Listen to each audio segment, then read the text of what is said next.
Bonjour. Aujourd'hui, je vais vous raconter une histoire. Celle d'une femme que sa famille prenait pour une rêveuse sans avenir, alors qu'en secret, elle venait d'être nommée directrice générale par intérim de la grande entreprise où son frère venait tout juste d'être embauché. Je m'appelle Camille, j'ai 34 ans et je vis à Bordeaux. Officiellement, je suis consultante en restructuration d'entreprise. Pour mes parents, je suis celle qui pianote en pyjama sur son ordinateur. Pour mes clients, je suis la personne qu'on appelle quand tout brûle et qu'il faut sauver ce qui peut encore l'être. Pendant des années, ces deux réalités ont cohabité sans jamais se rencontrer, jusqu'au jour où elles se sont percutées de plein fouet autour d'un nom: Atlas Logistique. Ce soir-là, j'avais de la fièvre, la tête prête à éclater. 6 mois de nuits trop courtes, de vols transatlantiques et de négociations épuisantes avaient fini par présenter l'addition. J'aurais dû être au lit, mais ma mère, Claire, avait décrété que le dîner de famille était obligatoire. Quand elle utilisait ce mot, cela signifiait « tu viens » ou « tu es rayé de la carte pendant des mois ». Je me suis donc retrouvée assise à la grande table en bois massif de la salle à manger parentale. L'odeur du poulet rôti se mêlait à celle entêtante du parfum de ma mère. Mon père, Jean, découpait la viande avec une précision de chirurgien. « Tu as mauvaise mine, Camille », a remarqué maman, non pas avec inquiétude, mais avec un agacement très net. « Tu as encore passé la journée devant ton écran. Je t'ai dit que ça détruit le teint. Tu es toute grise. » J'ai avalé une gorgée d'eau pour calmer la nausée. Je travaillais, maman. C'était un trimestre chargé. Papa a levé les yeux au ciel. Travailler, Camille? C'est comme ça qu'on appelle ça maintenant? Taper sur un clavier en jogging, ce n'est pas un travail. C'est un passe-temps cher. Les vrais emplois ont des contrats, des mutuelles, des retraites. Je dirige un cabinet de conseil, ai-je rappelé doucement. Je suis spécialisée en restructuration. Ce ne sont pas des petits boulots. Ce n'est pas stable, a-t-il insisté en pointant le couteau vers moi. Pas d'avantage, pas de plan de carrière. À 34 ans, se débrouiller ressemble beaucoup à couler. Avant que je n'aie le temps de répondre, la porte d'entrée s'est ouverte. Le visage de ma mère s'est illuminé. Voilà le héros de la soirée. Mon frère aîné, Marc, a fait son entrée. Comme toujours, un peu trop fort, un peu trop sûr de lui. 36 ans, un sourire de publicité et un costume qui valait probablement plus que ma voiture. Il a jeté ses clés sur le meuble du couloir avec un bruit étudié. Désolé du retard, hâté, il lançait en défaisant sa cravate. Les bouchons à la sortie de Paris, un cauchemar. Mais quand on conduit une nouvelle voiture de fonction, on ne se plaint pas trop. C'est la fameuse Allemande? A demandé papa, déjà admiratif. Bien sûr, a souri Marc. Berline, toutes options. Il s'est installé en face de moi. Salut Camille, toujours malade? Salut Marc, ai-je répondu d'une voix rauque. Maman trépignait. Allez, raconte-nous, on attend tous ton annonce. Marc s'est renversé sur sa chaise, savourant l'instant. Bon, c'est officiel. Lundi, je commence comme directeur régional des ventes chez Atlas Logistique. Salaire de base en hausse, bonus, actions, voiture de fonction, tout le package. Le vice-président m'a dit qu'ils avaient besoin de 109. Il voulait quelqu'un qui secoue un peu l'équipe. Papa a frappé la table de satisfaction. Ça, c'est une vraie carrière, ça, c'est l'avenir. Groupe international, belle cotation en bourse. Là, je peux dire que je suis fière. Ma mère avait des étoiles dans les yeux. Tu le mérites tellement, mon chéri. Puis son regard est revenu vers moi et toute chaleur a disparu. Tu vois, Camille, c'est ce qu'on veut dire. Marc a un poste, un titre, une sécurité. Tu ne peux pas jouer à la consultante indéfiniment.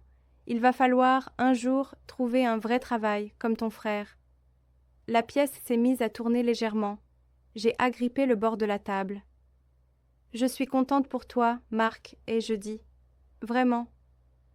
Mais Atlas, tu es sûr que c'est si solide en ce moment? J'ai lu quelques rapports. Il a ricané. Ah, ça y est. Ne fais pas ton intéressante avec ton jargon. Atlas, c'est un géant. Assume que tu es jalouse, ça ira plus vite. Je dis seulement que leurs résultats du 3e trimestre ont été publiés avec beaucoup de retard. Ce n'est pas bon signe. Ça suffit, a tranché papa. On ne va pas laisser ta jalousie gâcher ce moment. Ton frère vient d'obtenir un poste important, tu devrais prendre des notes. Peut-être qu'il pourra te décrocher quelque chose à l'administration, histoire que tu aies enfin une mutuelle. Je les regardais, l'un après l'autre. Ma mère radieuse, mon père triomphant, Marc gonflé d'orgueil. Il voyait en moi une enfant qui refuse de devenir adulte. Il n'avait aucune idée que les rapports dont je parlais étaient des audits confidentiels, encryptés, que je consultais depuis des mois. Je n'avais pas besoin d'un job chez Atlas. Atlas, en réalité, venait de m'embaucher. Plus tard dans la soirée, alors que nous prenions le café au salon, mon téléphone a vibré. Notification chiffrée. Sujet: Opération ATX. Statut: Approuvé par le Conseil, mandat confirmé. Rôle: Directrice générale par intérim, spécialiste principale en restructuration. Mission: Remplacement immédiat de l'équipe dirigeante, stabilisation des actifs, préparation à une reprise. Atlas Logistique n'était pas seulement en difficulté. Le PDG avait disparu dans un scandale financier qui n'avait pas encore éclaté au grand jour. Le conseil, paniqué, avait fait appel à un cabinet de crise. À moi. Marc, le nouveau directeur superstar, rejoignait donc une entreprise en feu. Et j'étais celle qui tenait maintenant l'extincteur. En sortant de chez mes parents, l'air frais de la nuit m'a fouetté le visage. La fièvre battait encore dans mes tempes, mais sous la fatigue, quelque chose de plus brûlant commençait à prendre forme, une clarté froide. Mes parents étaient convaincus que Marc incarnait l'avenir. Ils ignoraient seulement que cet avenir passait désormais par mon bureau. Le lendemain, mes parents sont venus chez moi sous prétexte de prendre de mes nouvelles. En réalité, ils voulaient s'assurer que je n'allais pas gâcher la grande semaine de Marc. Mon appartement, dans un vieil immeuble en pierre du centre-ville, ne correspondait pas à l'image qu'il se faisait de la réussite. Trop discret, trop intellectuel. Il ne voyait que la taille, pas le quartier ni les œuvres d'art au mur. « Ça sent le vieux papier, ici », a commenté maman en plissant le nez. « C'est le charme », ai-je répondu en leur servant du thé. « On voulait juste être sûr que tu ne fais pas une bêtise », a dit papa. Marc est sous pression. Il pense qu'il a été un peu dur, vendredi. Il ne voulait pas te blesser. « Vraiment ?» ai-je demandé. « Ça ne lui ressemble pas beaucoup. » « Il veut t'aider, » a corrigé rapidement maman. Cette opportunité chez Atlas, c'est énorme. Il a même proposé de voir si on pouvait te caser à l'accueil ou à un poste administratif. 30 € de l'heure, un vrai contrat. Pour commencer, ce serait bien pour toi. Je me suis entendue répéter « À l'accueil ?» Ne fais pas cette tête, a lâché maman. Ce serait un geste généreux de sa part. Il risque sa réputation pour toi. Au moins, tu pourrais être reconnaissante. Je les ai regardés tous les deux. Ils n'étaient pas méchants, simplement prisonniers de leur propre histoire. Marc le prince, Camille l'ombre. Rien de ce que je faisais ne changeait ce scénario. Je ne déposerai pas de CV pour un poste de réceptionniste, et je dis calmement. Têtu. Comme toujours, a grogné papa. Tu préférerais te noyer plutôt que d'admettre que tu as besoin d'aide. Ils sont partis peu après, en route pour un brunch célébration avec Marc. Je n'étais pas invitée. Je me suis enfermée dans mon bureau et j'ai allumé mon poste sécurisé. Sur l'écran, l'organigramme d'Atlas Logistique remplissait la moitié de l'espace. Dans la liste des nouvelles recrues, j'ai trouvé le nom de mon frère. Marc Dubois, directeur régional des ventes. Rémunération. Impressionnante. Supérieur hiérarchique. Simon Lenoir, vice-président vente. J'ai ouvert le dossier de Lenoir. Dans le rapport confidentiel que j'avais reçu, son nom était entouré en rouge. Négligence grave, pratique douteuse, candidat prioritaire au licenciement. Puis j'ai lu le fil de mail entre lui et l'ancien PDG. Dans l'un d'eux, Lenoir décrivait Marc comme ambitieux, peu attentif aux détails, parfait pour valider sans broncher des flux à haut risque en échange de quelques privilèges. Marc n'était pas le nouveau capitaine.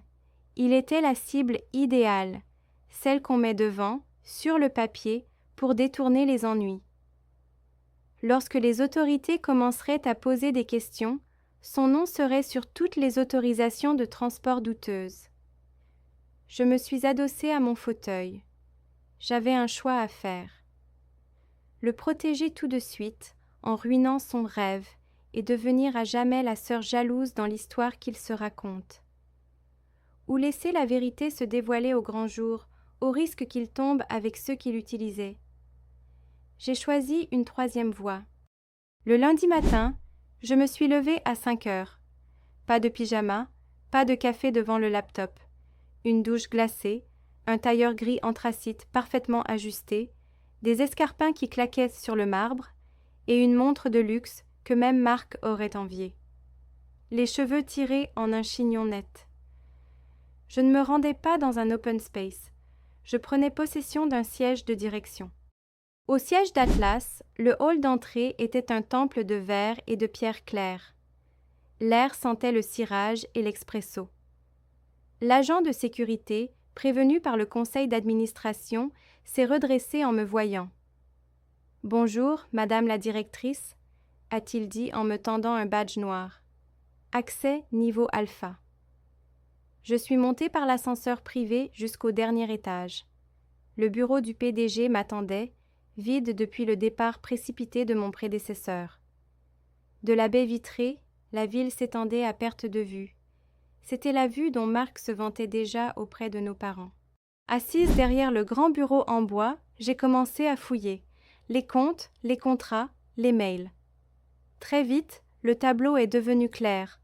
Détournement, sociétés écrans, contrôle interne contourné. Et, au milieu de ce labyrinthe, le nom de Marc revenait sur plusieurs autorisations récentes, poussées en urgence par Lenoir. Je l'ai vu, ce fameux mail, qu'il allait recevoir quelques jours plus tard. Un document à signer pour l'assurance. En réalité, une déclaration le rendant seul responsable d'un montage toxique. S'il signait, il porterait à lui seul le poids de millions d'euros de risques cachés. Je ne pouvais pas le laisser faire. Pas comme ça. Je l'ai d'abord empêché de tomber dans le piège en bloquant, discrètement, la procédure. Puis j'ai convoqué un audit interne complet. Enfin, j'ai décidé qu'il était temps que tout le monde voie qui tenait désormais la barre. Le vendredi, un mail est parti de mon bureau à tous les employés. Réunion générale obligatoire, présentation de la nouvelle direction et plan de restructuration. Dans l'amphithéâtre principal, près de 500 personnes prirent place. Au troisième rang, pile au centre, je repérais mes parents, endimanchés comme pour une remise de prix, et Marc, impeccable, l'air d'attendre qu'on l'appelle sur scène pour lui remettre un trophée. Le président du conseil a pris la parole en premier. Il a parlé de « période difficile », de « nouveau départ », puis il a prononcé la phrase que personne n'attendait. « Permettez-moi de vous présenter votre nouvelle directrice générale par intérim, Madame Camille Dubois. » Quand je suis entrée sur scène, le silence qui m'a accueillie était presque palpable. Ce n'était pas le silence de l'admiration. C'était celui d'un cerveau collectif qui bugue. J'ai posé mon ordinateur sur le pupitre, connecté l'écran, puis je les ai regardés. Les yeux de Marc étaient grands ouverts. Ma mère plissait des paupières, comme si l'image refusait de se mettre au point. Mon père avait la mâchoire crispée. Bonjour, et je dis calmement. Je suis Camille Dubois. Depuis 1 semaine, je mène un audit approfondi des opérations de cette entreprise. Marc a éclaté. C'est une blague, non? C'est ma sœur. Elle fait du télétravail. Elle n'a rien à voir avec Atlas. Je l'ai laissé parler, puis je l'ai interrompu, toujours sans hausser le ton. Monsieur Dubois, vous êtes bien le nouveau directeur régional des ventes, n'est-ce pas? Évidemment. Et tu es en train de ridiculiser la famille, là. Alors vous allez peut-être vouloir savoir pourquoi on vous a choisi. J'ai appuyé sur une touche. Derrière moi, l'écran a affiché un extrait de mail, agrandi en énormes lettres, un message de Lenoir au PDG, détaillant la stratégie. Marc y était décrit comme très ambitieux, peu attentif aux détails, parfait pour valider des dossiers sensibles sans poser de questions, et servir de fusible en cas de problème. Un murmure d'horreur a parcouru la salle. Marc lisait et relisait la phrase « blême ». J'ai ensuite affiché le fameux document qui aurait transféré des risques colossaux sur son nom. Ce contrat, ai-je expliqué, vous aurait lié personnellement à des opérations illégales. Je l'ai annulé avant qu'il ne soit signé. Vous ne le saviez pas. Vous savez maintenant à quoi vous servait réellement votre mentor.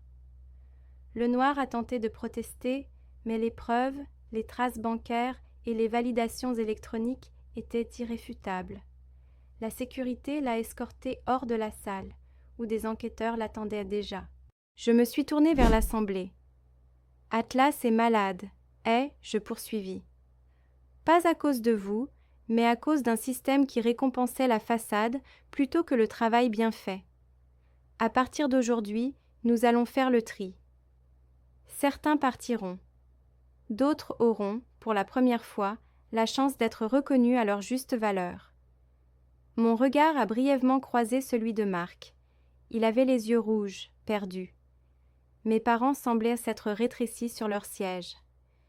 Monsieur Dubois, ai-je ajouté, je vous attends dans mon bureau après cette réunion. Le face-à-face a été le moment le plus difficile, plus dur encore que d'annoncer des licenciements à des inconnus. Marc se tenait debout devant mon bureau, les épaules affaissées. « Tu m'as sauvé » a-t-il fini par dire, la voix brisée. « Après tout ce que je t'ai dit, pourquoi ?»« Parce que tu es mon frère, » ai-je répondu simplement. « Et parce que mon travail consiste à éviter les catastrophes, pour l'entreprise comme pour les gens qui y travaillent. » Est-ce que je peux rester? Je veux dire, apprendre vraiment, faire mes preuves. J'ai pris une grande inspiration. Marc, tu n'es pas prêt pour ce poste, et tu ne l'étais pas quand on te l'a donné. On t'a choisi pour de mauvaises raisons. Te maintenir là serait dangereux pour toi comme pour l'entreprise. Je ne peux pas. Il a fermé les yeux. Chaque mot lui tombait dessus comme un poids supplémentaire. Tu es licencié, et je dis doucement, avec une indemnité correcte. Ce que tu feras ensuite t'appartient. Tu peux raconter ce que tu veux à nos parents. Mais ce mensonge-là, celui d'Atlas, s'arrête ici. Il est resté silencieux longtemps.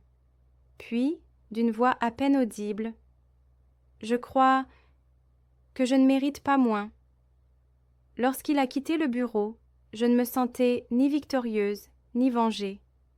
Juste épuisée, mais étrangement légère. Je n'étais plus la sœur en pyjama à laquelle on promet, par pitié, un poste d'accueil.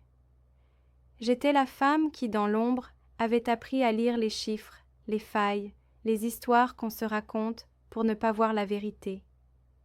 Et qui, ce jour-là, avait décidé d'écrire la sienne. Si vous êtes resté jusqu'ici, merci d'avoir écouté mon histoire jusqu'au bout. Si ce type de récit de vie et de revanche calme vous plaît, abonnez-vous à la chaîne et activez les notifications pour ne pas manquer les prochaines histoires.